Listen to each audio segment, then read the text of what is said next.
ACA recovery begins when the adult child gives up, asks for help, and then accepts the help offered. Some adult children call giving up hitting bottom.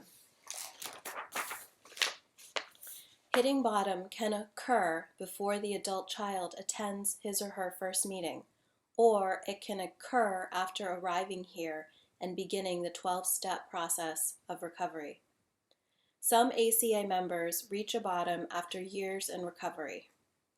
Hitting a bottom can involve losing everything and becoming homeless, or it can be a feeling of extreme suffocation brought on by our obsessive need to control others.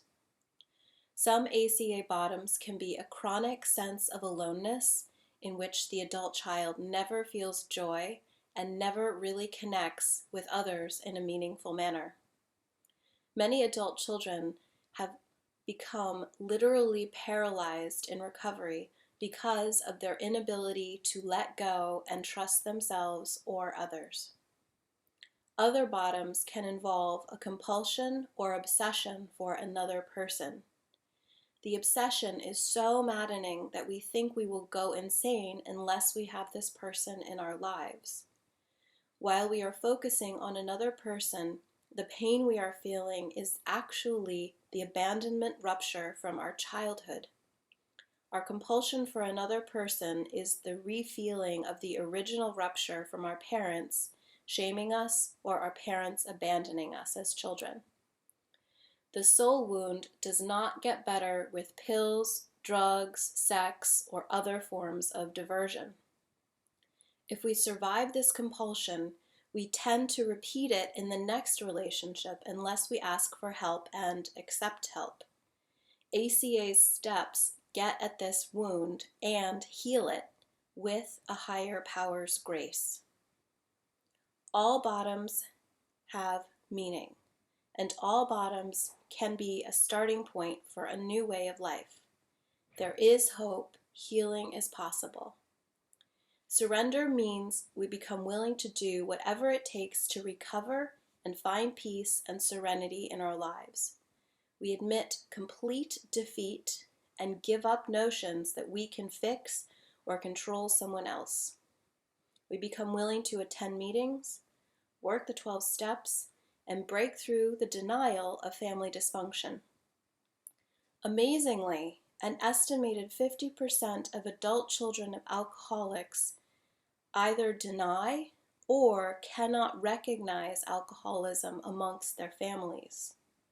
By growing up in a dysfunctional home, we become desensitized to the effects of alcoholism, the effects of abusive behavior, and the effects of a lack of trust. Recovery from the effects of an alcoholic and dysfunctional upbringing is a process, not an event. We need to be patient with ourselves.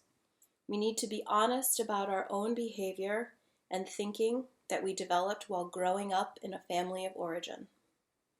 If you find yourself in an ACA meeting, it probably means that you are here for a reason. You probably are not the only person in your family experiencing difficulties in relationships, on the job, or in other areas of your life.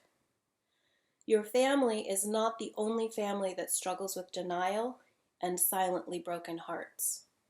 We have found that family dysfunction is a disease that affects every member of the family. In the individual, it affects the mind, body, and spirit. The disease of family dysfunction is pervasive and resilient. The disease is progressive. Our relationships become more violent or controlling or isolating, depending upon which path we take. Our addictiveness to work or sex or spending or eating or not eating, drugs or gambling progress as well, depending on our path. Moreover, the disease is generational, which means the traits and thoughts you have at this moment have been passed down from generations before you. Relief from the disease occurs when we do step work, attend 12-step meetings, and seek a higher power's guidance. By admitting we are powerless over the effects of family dysfunction and admitting that our lives have become unmanageable, we are ready to move on to step 2.